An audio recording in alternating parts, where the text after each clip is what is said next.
ಪರಶುರಾಮ್ಗೆ ಸ್ವಾಗತವನ್ನು ಕೊಡ್ತೀನಿ. SSLC exam 2023ಕ್ಕಾಗಿ passing ಮತ್ತು ಸ್ಕೋರಿಂಗ್ ಪ್ಯಾಕೇಜ್ ಸೀರೀಸ್ಗಳನ್ನು ಹಾಕ್ತಾ ಇದ್ದೀವಿ. ಇವತ್ತು ಹಿಂದಿಯಲ್ಲಿ ಏಕಾಂಕಕ್ಕೆ ಪ್ರಶ್ನೋತ್ತರಗಳನ್ನು ನೋಡೋಣ. 1 ಅಂಕದ 30 ಇಂಪಾರ್ಟೆಂಟ್ ಆಗಿರ್ತಕ್ಕಂಥ ಕ್ವಶನ್ಸ್ಗಳನ್ನು ಇಲ್ಲಿ ಕವರ್ ಮಾಡಿದ್ದೀನಿ. ಸೊ ಹೋಪ್ ಇಲ್ಲಿಂದ 4 ಕ್ವಶನ್ಸ್ಗಳು ಬಂದೇ ಬರ್ತಕ್ಕಂಥ ಚಾನ್ಸಸ್ ತುಂಬಾನೇ ಇದಾವೆ. ಯಾಕಂದರೆ ಹಿಂದಿನ ವರ್ಷದ ಒಂದು ಕ್ವಶನ್ ಪೇಪರ್ಸ್ಗಳನ್ನು ಅನಲೈಸ್ ಮಾಡಿ ನಾವೇನು ಮಾಡಿದ್ದೀವಿ, ವೆರಿ ಇಂಪಾರ್ಟೆಂಟ್ ಆಗಿರ್ತಕ್ಕಂಥ ಕ್ವಶನ್ಸ್ಗಳನ್ನು ನಿಮ್ಮ ಮುಂದೆ ಕವರನ್ನು ಮಾಡಿದ್ದೀವಿ. ವಿಡಿಯೋವನ್ನು ಲೈಕ್ ಮಾಡಿ, ಶೇರ್ ಮಾಡಿ ಹಾಗೂ ಸಬ್ಸ್ಕ್ರೈಬ್ ಮಾಡಲು ಮರೆಯದಿರಿ. ನಮ್ಮದೇ ಒಂದು ಟೆಲಿಗ್ರಾಮ್ ಗ್ರೂಪ್ ಆದ ಸ್ಟಡಿ ವಿತ್ ಪರಶುರಾಮ್, ಅದಕ್ಕೂ ಕೂಡ ಬಂದು ಜಾಯ್ನ್ ಆಗಿ. ಹಿಂದಿ, ಸಮಾಜ ವಿಜ್ಞಾನದಲ್ಲಿ ನಾವು ಬಹಳಷ್ಟು ರೀತಿಯಾಗಿರ್ತಕ್ಕಂಥ ವಿಡಿಯೋಗಳನ್ನು ಹಾಕ್ತಾ ಇದ್ದೀವಿ. ಪಾಸಿಂಗ್ ಪ್ಯಾಕೇಜ್ ಇದೆ, ಕ್ವಿಜಸ್ ಇದಾವೆ, ಕ್ವಶನ್ ಬ್ಯಾಂಕ್ ಇದಾವೆ. ಸೊ ಖಂಡಿತವಾಗಿ ನೋಡಿದರೆ ನಿಮ್ಮ ರಿಸಲ್ಟ್ ಆಗೇ ಆಗ್ತದೆ ಅಂತ ಹೇಳ್ತಾ ಶುರು ಮಾಡ್ತೀನಿ. ಹಿಂದಿಯಲ್ಲಿ ಏಕಾಂಕಕ್ಕೆ ಪ್ರಶ್ನೋತ್ತರಗಳು, ವೆರಿ ಇಂಪಾರ್ಟೆಂಟ್ ಕ್ವಶನ್ಸ್. ಪ್ರಶ್ನೆ 1, ಭಾರತ್ ಕೆ ಖೇತ್ ಕೈಸೆ ಹೇ ಅಂತಕ್ಕಂಥ ಪ್ರಶ್ನೆ ಬರ್ಬೋದು ವಿದ್ಯಾರ್ಥಿಗಳೇ. ಸೊ ತಮ್ಮೆಲ್ಲರಿಗೂ ಕೂಡ ಗೊತ್ತಿದೆ, ಭಾರತ್ ಕೆ ಖೇತ್ ಹರೇ ಭರೇ ಔರ್ ಸುಹಾನೆ ಹೈ ಅಂತಕ್ಕಂಥದ್ದು ಸರಿಯಾದ ಉತ್ತರ ಇತ್ತು. ಪ್ರಶ್ನೆ 2, ಸ್ವಾದ್ ಮೇ ಆಮ್ ಕಿಸ್ಸೆ ಬಡ್ಕರ್ ನಹಿ ಹೇ ಅಂತ ಪ್ರಶ್ನೆ ಇದೆ.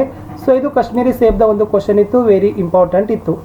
ಸೊ ಉತ್ತರ ನೋಡೋದಾದ್ರೆ ವಿದ್ಯಾರ್ಥಿಗಳೇ, ಸ್ವಾದ್ ಮೇ ಆಮ್ ಸೇಬ್ ಸೆ ಬಡ್ಕರ್ ನಹಿ ಹೇ ಅಂತಕ್ಕಂಥದ್ದು ರೈಟ್ ಆನ್ಸರ್. ಪ್ರಶ್ನೆ 3, ರೋಜ್ ಏಕ್ ಸೇಬ್ ಖಾನೆ ಸೆ ಕಿನ್ಕಿ ಜರೂರತ್ ನಹಿ ಹೋಗಿ ಅಂತ ಇದೆ. ಅಂದರೆ ಪ್ರತಿನಿತ್ಯ ಒಂದು ಸೇಬು ಹಣ್ಣನ್ನು ತಿನ್ನೋದ್ರಿಂದ ಯಾರ ಅವಶ್ಯಕತೆ ಇರೋದಿಲ್ಲ ಅಂತ ಕ್ವಶನ್ಸ್ ಕೇಳಿದ್ದಾರೆ ವಿದ್ಯಾರ್ಥಿಗಳೇ. ಸೊ ಉತ್ತರ ಗೊತ್ತೇ ಇದೆ ತಮಗೆ, ಡಾಕ್ಟರ್ ಔಕಿ ಅಂದರೆ ವೈದ್ಯರ ಒಂದು. ಅಂದರೆ ಕಥೆಯಲ್ಲಿ ಲೇಖಕರು ಹೇಳಿದ್ದಾರೆ, ನಾವು ಪ್ರತಿನಿತ್ಯ ಒಂದು ಸೇಬು ಹಣ್ಣುಗಳನ್ನು ತಿನ್ನೋದ್ರಿಂದ ಖಂಡಿತವಾಗಿ ನಮಗೆ ವೈದ್ಯರ ಅವಶ್ಯಕತೆ ಬರೋದಿಲ್ಲ ಅಂತಕ್ಕಂಥದ್ದು. 4ನೇ ಪ್ರಶ್ನೆ ಇತ್ತು, ಗಿಲಹರಿ ಕಾ ಪ್ರಿಯ ಖಾದ್ಯ ಕ್ಯಾ ಥಾ ಅಂತಕ್ಕಂಥದ್ದು. ಸೊ ಉತ್ತರ ಇದೆ ವಿದ್ಯಾರ್ಥಿಗಳೇ, ಗಿಲಹರಿ ಕಾ ಪ್ರಿಯ ಖಾದ್ಯ ಕಾಜು ಥಾ ಅಂತಕ್ಕಂಥದ್ದು ರೈಟ್ ಆನ್ಸರ್. ಪ್ರಶ್ನೆ 5, ಗಿಲಹರಿ ಕಿ ಸಮಾಧಿ ಕಹಾ ಬನಾಯಿ ಗಯಿ ಹೇ. ಸೊ ಉತ್ತರ ಗೊತ್ತಿದೆ ತಮಗೆ. ಸೊ ಗಿಲಹರಿಯ ಒಂದು ಸಮಾಧಿ ಅದು ಎಲ್ಲಿ ಕಟ್ಟಿದಾರಪ್ಪ ಅಂದರೆ ಸೋನ್ಜುಹಿ ಲತಾಕೆ ನೀಚೆ ಅಂತಕ್ಕಂಥದ್ದು. ಓಕೆ, ಸೋನ್ಜುಹಿ ಅಂತ ಬಳ್ಳಿ ಬರ್ತದ, ಆ ಸೋನ್ಜುಹಿ ಬಳ್ಳಿಯ ಕೆಳಗಡೆನೆ ಏನು ಮಾಡಿದ್ರು ವಿದ್ಯಾರ್ಥಿಗಳೇ, ಗಿಲಹರಿ ಅಂದರೆ ಅಳಿಲಿನ ಮರಿಯ ಸಮಾಧಿಯನ್ನ ನಿರ್ಮಾಣವನ್ನ ಮಾಡಿದ್ರು. ಪ್ರಶ್ನೆ 6, ಆಜ್ ಕಿ ದುನಿಯಾ ಕೈಸಿ ಹೇ ಅಂತಕ್ಕಂಥದ್ದು. ಸೊ ಉತ್ತರ ಇದೆ ವಿದ್ಯಾರ್ಥಿಗಳೇ, ಆಜ್ ಕಿ ದುನಿಯಾ ವಿಚಿತ್ರ ಔರ್ ನವೀನ ಹೇ ಅಂತಕ್ಕಂಥದ್ದು ಉತ್ತರ ಬರಿಬೇಕಿತ್ತು. ಪ್ರಶ್ನೆ 7 ಇದೆ, ಅಬ್ದುಲ್ ಕಲಾಂ ಬಚ್ಪನ್ ಮೇ ಕಿಸ್ ಘರ್ ಮೇ ರಹತೆ ಥೇ ಅಂತಕ್ಕಂಥದ್ದು. ಅಬ್ದುಲ್ ಕಲಾಂ ಅವರು ಬಾಲ್ಯದಲ್ಲಿ ಯಾವ ಮನೆಯಲ್ಲಿ ವಾಸಿಸ್ತಿದ್ರು ಅಂತಕ್ಕಂಥ ಪ್ರಶ್ನೆ ಇದೆ. ಸೊ ಪುಸ್ತೈನಿ ಅಂತಕ್ಕಂಥದ್ದು ಪಿತ್ರಾರ್ಜಿತ ಮನೆ ಅಂತ ನೆನಪಿನಲ್ಲಿ ಇಟ್ಕೊಳ್ಬೇಕು. ಪುಸ್ತೈನಿ ಅಂತಂದ್ರೆ ಜೋ ಪುರಾಣಿ ಪೀಡಿಯೋಸೆ ಚಲ ಆಯಾ ಹೋ ಅಂತ ಹೇಳ್ತಾರೆ. ಅಂದ್ರೆ ಹಿಂದಿನ ಅಂಶ ಪರಂಪರವಾಗಿ ಬಂದಿರತಕ್ಕಂಥದ್ದು, ಅದನ್ನೇ ನಾವು ಪಿತ್ರಾರ್ಜಿತ ಅಂತ ಏನ್ ಮಾಡ್ತೀವಿ ಕರಿತೀವಿ. ಪ್ರಶ್ನೆ 8, ಅಬ್ದುಲ್ ಕಲಾಂ ಜಿ ಕೆ ಚಚರೆ ಭಾಯಿ ಕೌನ್ ಥೇ ಅಂತಕ್ಕಂಥದ್ದು. ಸೊ ಶಂಸುದ್ದೀನ್ ಅಂತಕ್ಕಂಥದ್ದು ಬರ್ತದ. ಸೊ ಶಂಸುದ್ದೀನ್ ಅವರೇ ಏನಪ್ಪಾ ಅಂತಂದ್ರೆ ಅಬ್ದುಲ್ ಕಲಾಂ ಅವರ ಚಚರೆ ಭಾಯಿ ಆಗಿದ್ರು. ಪ್ರಶ್ನೆ 9, ಬಸಂತ್ ಕ್ಯಾ ಕ್ಯಾ ಬೇಸ್ತಾ ಥಾ ಅಂತ ಇದೆ. ಸೊ ಬಸಂತ್ ಛಲ್ನಿ, ಬಟನ್, ದಿಯಾ ಸಲಾಯಿಗಳನ್ನ ಏನ್ ಮಾಡ್ತಿದ್ದ, ಮಾರ್ತಿದ್ದ ಅಂತಕ್ಕಂಥದ್ದು. ಪ್ರಶ್ನೆ 10, ಛಲ್ನಿ ಕಾ ದಾಮ್ ಕಿತ್ನಾ ಥಾ ಅಥವಾ ಛಲ್ನಿ ಕಾ ದಾಮ್ ಕ್ಯಾ ಹೇ. ಅಂದ್ರೆ ಸೊ ಛಲ್ನಿ ಅಂತಂದ್ರೆ ಸೌಸರ್ ಅಂತ ಕರಿತೀವಿ, ಸೋಸನಿಕೆ, ಅದರ ಬೆಲೆ ಎಷ್ಟಿತ್ತಂದ್ರೆ ಸಿರ್ಫ್ 2 ಆನಾ ಅಂತಕ್ಕಂಥದ್ದು ರೈಟ್ ಆನ್ಸರ್. ಕೇವಲ 2 ಆನಾಗಳು ಮಾತ್ರ ಛಲ್ನಿಯ ಬೆಲೆ ಇತ್ತು. ಪ್ರಶ್ನೆ 11, ತುಳಸಿದಾಸ್ ಕಿ ಶಾಖಾಕ್ಕೆ ಕವಿ ಹೇ ಅಂತ ಕೇಳಿದ್ದಾರೆ. ನೆನಪಿಟ್ಕೊಡ್ರಿ, ತುಳಸಿದಾಸ್ ಅವರು ರಾಮಭಕ್ತಿ ಶಾಖಾ ಆಗಿದ್ರೆ ಸೂರದಾಸರವರು ಕೃಷ್ಣ ಭಕ್ತಿ ಶಾಖಾ ಆಗಿದ್ದಾರೆ. ಸೊ ಇದು ಮೋಸ್ಟ್ ಇಂಪಾರ್ಟೆಂಟ್ ಆಗಿರ್ತಕ್ಕಂಥ ಫ್ಯಾಕ್ಟ್ ಇತ್ತು. ಪ್ರಶ್ನೆ 12, ತುಳಸಿದಾಸ್ ಕೆ ಅನುಸಾರ ವಿಪತ್ತಿ ಕೆ ಸಾಥಿ ಕೌನ್ ಹೇ ಅಂತ ಕೇಳಿದ್ದಾರೆ. ವಿದ್ಯಾ, ವಿನಯ, ವಿವೇಕ ಈ 3 ಏನಪ್ಪಾ ಅಂದ್ರೆ ವಿಪತ್ತಿ ಅಂತಂದ್ರೆ ಸಂಕಟ, ಸಮಸ್ಯೆ, ತೊಂದರೆ ಅಂತ ಕರಿತೀವಿ. ಅಂದ್ರೆ ಸೊ ನಮಗೆ ಏನಾದರೂ ಮನುಷ್ಯನಿಗೆ ಸಂಕಟ ಬಂದರೆ ಆತನ ಜೊತೆ ಇರ್ತಕ್ಕಂಥವ್ರು, ಆತನ ಬಳಿ ಇರ್ತಕ್ಕಂಥ ವಿದ್ಯೆ, ಆತನಲ್ಲಿರ್ತಕ್ಕಂಥ ವಿನಯ ಮತ್ತು ಆತನ ಒಂದು ವಿವೇಕಶೀಲತೆ, ಆ 3 ಏನಾಗ್ತಾವಪ್ಪ ಅಂದ್ರೆ ಆ ವ್ಯಕ್ತಿಯನ್ನ ಸಂಕಟದಿಂದ ಪಾರನ್ನ ಮಾಡ್ತಕ್ಕಂಥವೇ ಆಗಿದ್ದಾವ. ಪ್ರಶ್ನೆ 13, ಇಂಟರ್ನೆಟ್ ಕಾ ಅರ್ಥ ಕ್ಯಾ ಹೇ. ಸೊ ಇಂಟರ್ನೆಟ್ ಅಂದ್ರೆ ಏನು ಅಂತ ಪ್ರಶ್ನೆ ಇತ್ತು. ಏಕ್ ತರಹ ಸೆ ವಿಶ್ವವ್ಯಾಪಿ ಕಂಪ್ಯೂಟರ್ ಕಾ ಅಂತರ್ಜಾಲ ಹಿ ಇಂಟರ್ನೆಟ್ ಹೇ ಅಂತಕ್ಕಂಥದ್ದು. ಅಂದ್ರೆ ಸೊ ಇಂಟರ್ನೆಟ್ ಅಂತಕ್ಕಂಥದ್ದು ಒಂದು ತರಹದ ವಿಶ್ವವ್ಯಾಪಿ ಅದು ಹಬ್ಬಿಕೊಂಡಿರ್ತಕ್ಕಂಥದ್ದು ಏನಪ್ಪಾ ಅಂತಂದ್ರೆ ಅದು ಬೃಹತ್ ಜಾಲ ಅಂತದ ಇಂಟರ್ನೆಟ್ ಅಂತ ಹೇಳ್ತಾರೆ. ಪ್ರಶ್ನೆ 14, ಬ್ರೀಫ್ ಕೇಸ್ ಮೇ ಕ್ಯಾ ಥಾ ಅಂತ ಕೇಳಿದ್ದಾರೆ. ಸೊ ಬ್ರೀಫ್ ಕೇಸ್ ಅಲ್ಲಿ ಏನಿದೆ ಅಂತಕ್ಕಂಥದ್ದು ಪ್ರಶ್ನೆ ಇತ್ತು. ಸೊ ಉತ್ತರ ನೋಡೋದಾದ್ರೆ ವಿದ್ಯಾರ್ಥಿಗಳೇ, ಬ್ರೀಫ್ ಕೇಸ್ ಮೇ ಕಾಗಜಾತ್ ಥೇ ಅಂತಕ್ಕಂಥದ್ದು ಸರಿಯಾದ ಉತ್ತರ ಬರ್ತದೆ. ಕಾಗಜಾತ್ ಅಂದ್ರೆ ದಾಖಲೆಗಳು, ರಿಜಿಸ್ಟರ್ಸ್, ಡಾಕ್ಯುಮೆಂಟ್ಸ್ ಅಂತ ಹೇಳ್ತೀವಿ. ಲೇಖಕ್ ಕಿ ಚಪ್ಪಲೆ ಕಿಸ್ನೆ ಪಹನಿ ಥಿ ಅಂತಕ್ಕಂಥ ಪ್ರಶ್ನೆ ಇತ್ತು. ಸೊ ಇಮಾನ್ದಾರ್ ಡೆಲಿಗೇಟ್ ಅಂತಕ್ಕಂಥದ್ದು, ಡೆಲಿಗೇಟ್ ಶಬ್ದದ ಅರ್ಥ ಪ್ರತಿನಿಧಿ ಅಂತ ಕರಿತೀವಿ. ಅಂದ್ರೆ ಸೊ ಲೇಖಕರು ಧರಿಸ್ತಕ್ಕಂಥ ಚಪ್ಪಲಿಗಳನ್ನು ಏನ್ ಮಾಡ್ತಿದ್ರಪ್ಪ ಅಂದ್ರೆ ಯಾರೋ ಒಬ್ಬರಲ್ಲಿ ಪ್ರಾಮಾಣಿಕ ಪ್ರತಿನಿಧಿ ಅಂತ ಇದ್ರಲ್ಲ, ಸೊ ಆತ ಏನ್ ಮಾಡಿದ್ದಪ್ಪ ಅಂದ್ರೆ ಲೇಖಕರ ಪಾದರಕ್ಷೆಗಳನ್ನ ಧರಿಸಿಕೊಂಡಿದ್ದ. ಪ್ರಶ್ನೆ 16, ಬಹಾನೆ ಬನಾನೆ ಕಾ ಪ್ರಮುಖ ಕಾರಣ ಕ್ಯಾ ಹೇ. ಆಲಸ್ ಅಂತ ಕರಿತೀವಿ, ಲೇಜಿನೆಸ್ ಅಂತ ಕರಿತೀವಿ, ಆಲಸಿತನ ಅಂತ ಕನ್ನಡದಲ್ಲಿ ಹೇಳ್ತೀವಿ. ಬಹಾನೆ ಬನಾನ ಅಂತಂದ್ರೆ ಯಾವತ್ತೂ ಕೂಡ ಏನ್ ಮಾಡಬೇಕು, ಆಗೆ ಟಾಲ್ನ ಅಂದ್ರೆ ಸೊ ಎಸ್ ಹೇಳ್ತಾರಲ್ಲ, ಸೊ ಬೇರೆ ನಾಳೆ ಮಾಡುವ ಅಂತ ಅದನ್ನೇ ಬಹಾನೆ ಬನಾನ ಅಂತ ಕರಿತೀವಿ. ಸೊ ಇದಕ್ಕೆ ಮುಖ್ಯವಾಗಿರ್ತಕ್ಕಂಥ ಕಾರಣ ಏನಪ್ಪಾ ಅಂತಂದ್ರೆ ಆಲಸಿತನ, ಆಲಸ್ ಅಂತ ಹೇಳ್ತಾರೆ. ಪ್ರಶ್ನೆ 17ಕ್ಕೆ ಹೋಗುವ. ಸಮಯ ಕಿಸ್ಕಾ ದಿಯಾ ಹುವಾ ಅನುಪಮ್ ಧನೆ ಅಂತಕ್ಕಂಥ ಪ್ರಶ್ನೆ ಇತ್ತು. ಸೊ ಉತ್ತರ ನೋಡೋದಾದ್ರೆ ಸಮಯ ಈಶಾ ಅಂತ ಕರಿತೀವಿ. ಈಶಾ ಅಂತಂದ್ರೆ ಏನಪ್ಪಾ ಅಂದ್ರೆ ದೇವರು ಅಂತ ಹೇಳ್ತಾರೆ. ಸೊ ಭಗವಾನ್ ಅಂತ ಕರೀತಾರೆ, ಪ್ರಭು ಅಂತ ಕರೀತಾರೆ.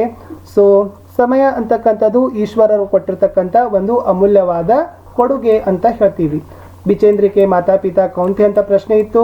ಸೊ ಬಿಚೇಂದ್ರಿ ಅವರ ತಾಯಿಯ ಹೆಸರು ಹನ್ಸಾದೇಯಿ ನೇಗಿ ಮತ್ತು ತಂದೆ ಹೆಸರು ಕಿಶನ್ ಪಾಲ್ ಸಿಂಗ್ ಅಂತಕ್ಕಂಥದ್ದು ನೆನಪಿನಲ್ಲಿ ಇಟ್ಕೊಳ್ತಕ್ಕಂಥದ್ದು. ಯಾಕಂದ್ರೆ ಸೊ ಬಚೇಂದ್ರಿ ಅವರ ತಂದೆಯ ಹೆಸರು ಕಿಶನ್ ಪಾಲ್ ಸಿಂಗ್ ಆದ್ರೆ ತಾಯಿ ಹೆಸರು ಹನ್ಸಾದೇಯಿ ನೇಗಿ ಅಂತಕ್ಕಂಥದ್ದಿತ್ತು. ಅದು ಬಚೇಂದ್ರಿ ಅಂತಕ್ಕಂಥದ್ದನ್ನೇ ಬರಿಬೇಕು. ಕರ್ನಲ್ ಕಾ ನಾಮ್ ಕ್ಯಾ ಥಾ ಅಂತ ಇದೆ. ಸೊ ನೆನಪಿಟ್ಕೊಡ್ರಿ, ಕರ್ನಲ್ನ ಹೆಸರು ಖುಲ್ಲರ್ ಆದ್ರೆ ಮೇಜರ್ನ ಹೆಸರು ಕುಮಾರ ಅಂತಕ್ಕಂಥದ್ದು ರೈಟ್ ಆನ್ಸರ್. ಅವೆರಡು ಕೂಡ ನಾನು ಏನು ಮಾಡಿದ್ದೀನಿ ಇಲ್ಲಿ ನಿಮಗೆ ಹೇಳಿದ್ದೀನಿ.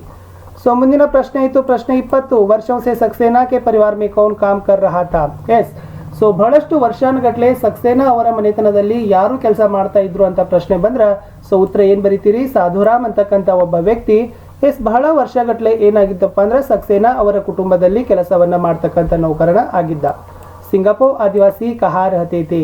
ಸಿಂಗಾಪುರ್ ಅಂತಕ್ಕಂಥ ಬುಡಕಟ್ಟು ಜನಾಂಗ ಎಲ್ಲಿ ವಾಸಿಸ್ತಾರೆ ಅಂತ ಕೇಳಿದ್ರೆ ಪೂರ್ವೋತ್ತರ ಭಾರತದಲ್ಲಿ ಅಂತ ಬರಿಬೇಕು. ಸೊ ಪೂರ್ವೋತ್ತರ ಭಾರತದಲ್ಲಿ ಸಿಂಗಾಪುರ್ ಬುಡಕಟ್ಟು ಜನಾಂಗದವರು ಕಾಣ್ತಾರೆ. ಖೇಲ್ ಮೇ ಕೌನ್ ಸದಾ ಬೇ ಇಮಾನಿ ಕರ್ತಾ ಹೇ ಅಂತ ಇದೆ. ಆಟದಲ್ಲಿ ಯಾವತ್ತೂ ಕೂಡ ಸುಳ್ಳುತನವನ್ನ ಯಾರು ಪ್ರದರ್ಶನ ಮಾಡ್ತಿದ್ರಂದ್ರೆ ರಾಮು ಅಂತಕ್ಕಂಥದ್ದು ಸರಿಯಾದ ಉತ್ತರ ಬರಬೇಕು. ಯಾಕಂದ್ರೆ ರಾಮು ಆಟದಲ್ಲಿ ಯಾವತ್ತೂ ಕೂಡ ಏನ್ ಮಾಡ್ತಿದ್ದಪ್ಪ ಅಂದ್ರೆ ಸುಳ್ಳುತನವನ್ನ ಪ್ರದರ್ಶನವನ್ನ ಮಾಡ್ತಿದ್ದ. 23ನೇ ಪ್ರಶ್ನೆ. ಸಬಿ ಓರ್ ಕ್ಯಾ ಗೂಂಜ್ ಉಠಾ ಹೇ ಅಂತಕ್ಕಂಥದ್ದು ಎಲ್ಲ ಕಡೆ ಏನ್ ಮೊಳಗಬೇಕು ಅಂತ ಕೇಳಿದ್ದಾರೆ. ಸೊ ಜೈ ಹಿಂದ್ ಕಾ ನಾದ್ ಅಂತಕ್ಕಂಥದ್ದು ರೈಟ್ ಆನ್ಸರ್. ಸೊ ಎಲ್ಲ ಕಡೆನೂ ಕೂಡ ಏನಾಗಬೇಕಪ್ಪ ಅಂದ್ರೆ ಜೈ ಹಿಂದದ ನಾದ ಮೊಳಗಬೇಕು. ಪ್ರಶ್ನೆ 24. ಲೇಖಕ ಜಿ ಕ್ಯೂ ಲಲ್ಚಾ ಊಟ ಅಂತಕ್ಕಂಥದ್ದು ಒಂದು ಕ್ವಶನ್ ಇದೆ. ಸೊ ಉತ್ತರ ನೋಡೋದಾದ್ರೆ ವಿದ್ಯಾರ್ಥಿಗಳೇ ಎಸ್, एक दुकान पर बहुत अच्छे रंगदार गुलाबी सेब सजे हुए देखकर लेखक जी ललचा ಊಟ ಅಂತಕ್ಕಂಥದ್ದು ಆಗಬೇಕು. ಓಕೆ, ಯಾಕಂದ್ರೆ ಸೊ ಇದು ಕ್ವಶನ್ಸ್ ಬರ್ತಕ್ಕಂಥ ಚಾನ್ಸಸ್ ತುಂಬಾನೇ ಇದಾವೆ. ಲೇಖಕರಿಗೆ ಏಕೆ ಮನಸೂರೆ ಆಗ್ತದೆ ಅಂತಕ್ಕಂಥ ಕ್ವಶನ್ ಇತ್ತು. ಒಂದು ಅಂಗಡಿಯಲ್ಲಿ ತುಂಬಾ ಗುಲಾಬಿ ಆಗಿರ್ತಕ್ಕಂಥದ್ದು ಬಹಳಷ್ಟು ಒಳ್ಳೆಯ ರೀತಿಯಾಗಿರ್ತಕ್ಕಂಥ ಬಣ್ಣದ ಒಂದು ಗುಲಾಬಿ ಸೇಬುಗಳನ್ನ ಕಂಡೋದ್ರಿಂದ ಅವ್ರು ಏನ್ ಮಾಡ್ತಾರಪ್ಪ ಅಂತಂದ್ರೆ ಸೊ ಲೇಖಕರಿಗೆ ಮನಸೂರೆ ಆಗ್ತದ ಅಂತಕ್ಕಂಥದ್ದು ಉತ್ತರ ಇತ್ತು. ಗಿಲ್ಹರಿ ಕಾ ಬಚ್ಚಾ ಕಹಾ ಪಡಾತ ಅಂತ ಕ್ವಶನ್ ಇದೆ. ಗಮ್ಲೆ ಅವ್ರ ದೀವಾರ್ ಕಿ ಸಂಧಿ ಮೇ ಅಂತಕ್ಕಂಥದ್ದು ರೈಟ್ ಆನ್ಸರ್. ನೆಕ್ಸ್ಟ್ ಮುಂದಿನ ಪ್ರಶ್ನೆ ಇತ್ತು ಆಧುನಿಕ ಪುರುಷನೆ ಕಿಸ್ ಪರ್ ವಿಜಯ್ ಪಾಯಿ ಹೇ?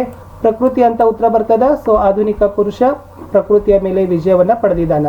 ಲೇಖಕ ಕೋ ಕಹಾ ಟಹರಾಯ ಗಯಾ ಅಂತ ಇದೆ. ಹೋಟೆಲ್ ಕೆ ಬಡೆ ಕಮರೆ ಮೇ ಲೇಖಕರನ್ನ ಏನ್ ಮಾಡಿದ್ರು ಎಸ್ ನಿಲ್ಲಿಕೆ ವ್ಯವಸ್ಥೆಯನ್ನ ಮಾಡಿದ್ರು. ಲೇಖಕ ಕೋ ಹೋಟೆಲ್ ಕೆ ಬಡೆ ಕಮರೆ ಮೇ ಟಹರಾಯ ಗಯಾ ಅಂತಕ್ಕಂಥದ್ದು ಉತ್ತರ ಬರೀಬೇಕು. ದೋಸ್ತೋ ಕಿ ಮುಲಾಕಾತ್ ಸಬ್ಸೆ ಪಹಲೆ ಕಿಸಸೆ ಹುಯಿ ಅಂತ ಇದೆ. ಹಾತಿ ಅಂತಕ್ಕಂಥದ್ದು ಯಾಕಂದ್ರೆ ಗೆಳೆಯರು ಮೊಟ್ಟ ಮೊದಲ ಭೇಟಿ ಮಾಡಿರ್ತಕ್ಕಂಥದ್ದು ಆನೆಯೊಂದಿಗೆ. 29ನೇ ಪ್ರಶ್ನೆ ಇತ್ತು ಬಚೇಂದ್ರಿ ಪಾಲ್ ಕೋ ಕೌನ್ ಸಾ ಗೌರವ ಪ್ರಾಪ್ತ ಹುआ है? ನೆನಪಿಟ್ಕೊಡ್ರಿ, ಪಹಲಿ ಭಾರತೀಯ ಮಹಿಳಾ ಹೋನಾ. ಸೊ ಇದ್ರ ಮೇಲೆ ಎವರೆಸ್ಟ್ की चोटी पर चढ़ने वाली. ಎಸ್, ಸೊ ಬಚೇಂದ್ರಿ ಕೋ ಎವರೆಸ್ಟ್ की चोटी पर चढ़ने वाली पहली भारतीय महिला होने का गौरव प्राप्त हुआ है ಅಂತ ಬರೀಬೇಕು. ವಿಡಿಯೋದ ಕಡೆ ಪ್ರಶ್ನೆ ಇತ್ತು ಯಶೋಧ ಅವ್ರ ನಂದಕಾರಂಗ ಕೈಸಾತ. ಸೊ ಗೋರಾ ಅಂತ ಇತ್ತು, ಕೃಷ್ಣ ಕಾಲ ಅಂತಕ್ಕಂಥದ್ದು ನೆನಪಿನಲ್ಲಿ ಇಟ್ಕೊಳ್ಬೇಕು. ಸೊ ಇಷ್ಟು ವಿದ್ಯಾರ್ಥಿಗಳೇ ಒಂದಂಕದ ಮೋಸ್ಟ್ ಇಂಪಾರ್ಟೆಂಟ್ ಆಗಿರ್ತಕ್ಕಂಥ ನಿಮ್ಮ ಎಕ್ಸಾಮ್ಗೆ ಬರ್ಬೋದಾಗಿರ್ತಕ್ಕಂಥ ಒಂದು 30 ಕ್ವಶನ್ಸ್ಗಳನ್ನ ಇವತ್ತಿನ ಪಾಸಿಂಗ್ ಮತ್ತು ಸ್ಕೋರಿಂಗ್ ಪ್ಯಾಕೇಜ್ ವಿಡಿಯೋಗಳಲ್ಲಿ ನೋಡಿದ್ದೀವಿ. ಸೊ ವಿಡಿಯೋ ಬಹಳಷ್ಟು ಬೆನಿಫಿಟ್ ಇದೆ. ಲೈಕ್, ಶೇರ್ ಹಾಗೂ ಸಬ್ಸ್ಕ್ರೈಬ್ ಮಾಡಲು ಮರೆಯದಿರಿ. ಮತ್ತೆ ಸಿಗ್ತೀನಿ